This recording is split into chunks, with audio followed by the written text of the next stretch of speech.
مرحبا. علم السكون، مركبات ردود الأفعال.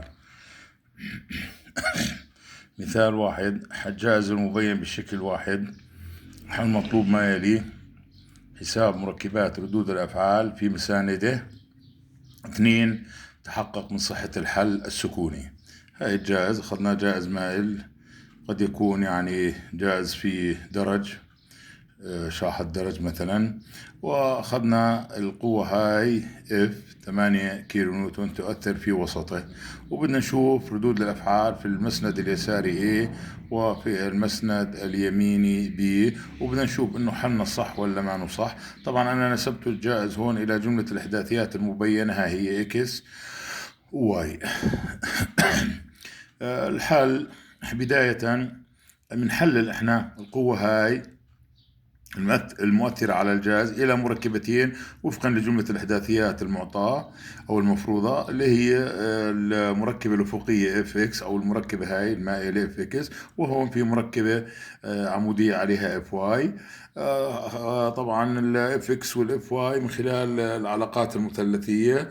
Fx تساوي F بكوساين 30 درجة، اللي هي الزاوية هاي 30 درجة ما بين منحى القوة المؤثرة وما بين محور الجائز موضوع الدراسة.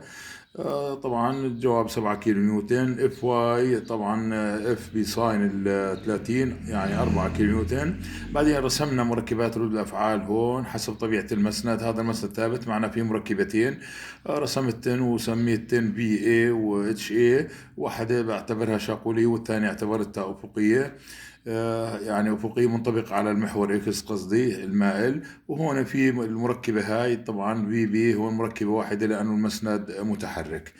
الآن نطبق شروط السكون. الخطوة رقم 2 بالإسقاط على المحور إكس هذا اللي أنتم شايفينه، إنه طبعا الإسقاط على المحور إكس لازم يكون يساوي صفر. إذا اتش اي هاي موجبة لأنها متفقة مع الجهة اللي أنا فارضها.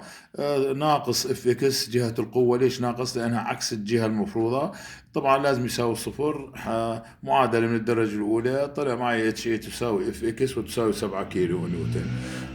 أخذت أنا العزوم بالنسبة لإيه طبعا في بي. هاي الفي بي عم تفتل حول الإيه عكس عقارب الساعة. عكس عقارب الساعة يعني موجبة، وذراعها هو 2 زائد 2 يعني 4. إذا 4 في بي ناقص هاي المركبة اللي هي اف واي.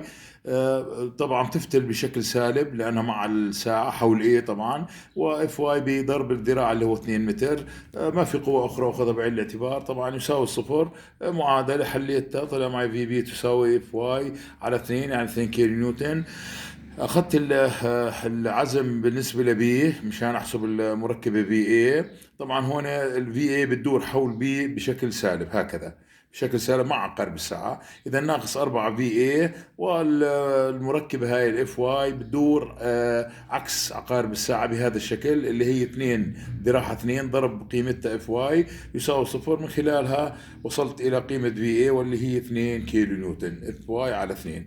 التحقق من صحة الحل. الحقيقة هون أنا أسقطت على المحور إكس وأخذت العزوم بالنسبة للنقطة إي بالنسبة للنقطة واي. معناها في عندي شرط ثالث هو الإسقاط على المحور واي لازم يساوي صفر. إذا أخذت الإسقاط على المحور واي، هاي هو كتبته الشرط لازم مجموع مساقط القوى على المحور واي يساوي صفر. في عندي في اي موجبة، وفي عندي في بي موجبة لفوق، وفي عندي ناقص اف واي يساوي صفر.